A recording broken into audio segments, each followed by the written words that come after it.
The name of my story today is Down by the River. Gator kind of surprised himself.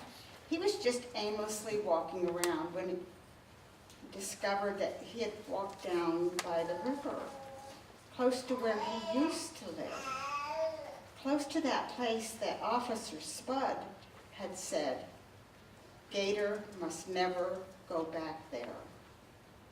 In fact, Officer Spud said it 2 times. Gator must never go back there. And yet, here he is. And oddly, everything looked different. Hey, Gator, long time no see, said a voice from behind him. Gator turned around quickly, and there sat 2 6th grade troublemakers, Ken and Kat. Gator used to hang out with them before his bicycle accident last summer. Ken and Kat are bad news. In fact, Kat just got done smoking a cigarette. So how's life with Uncle Floyd? Ken said in a sing-song, teasing kind of voice. And how about Barabbas? Is he your brother now? You know, his father used to be in jail. Gator did not know that Ken and Kat knew Barabbas' secret about his father. Gator felt a little threatened.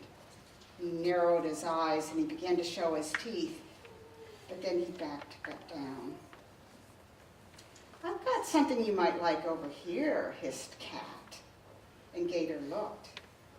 And right there on the ground beside Kat sat a pan. Gator smelled something that was vaguely familiar. In fact, it smelled really mighty good. And he looked more closely at the pan, and his heart nearly jumped out of his chest, because right there in the pan were 4, count them, 1, 2, 3, 4 giraffe legs.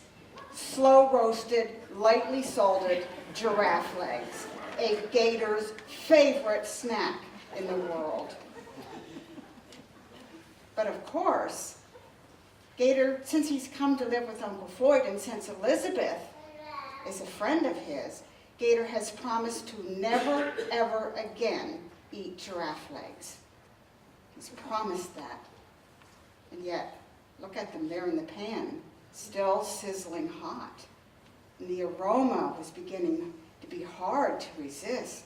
No, Gator, don't eat them. These are not Elizabeth's legs, said Ken. I promise you.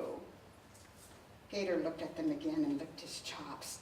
The temptation to eat them was just so great. Gator began to reach out. No, stop, Gator, you promised, don't do it. But the temptation was too great, and Gator just scooped them up and put them in his mouth. And you know what? They tasted terrible.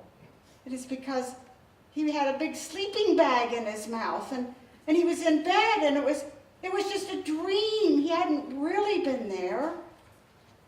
Gator felt terrible about having a dream and eating giraffe legs because he had promised. And he told no one about his dream. To be continued.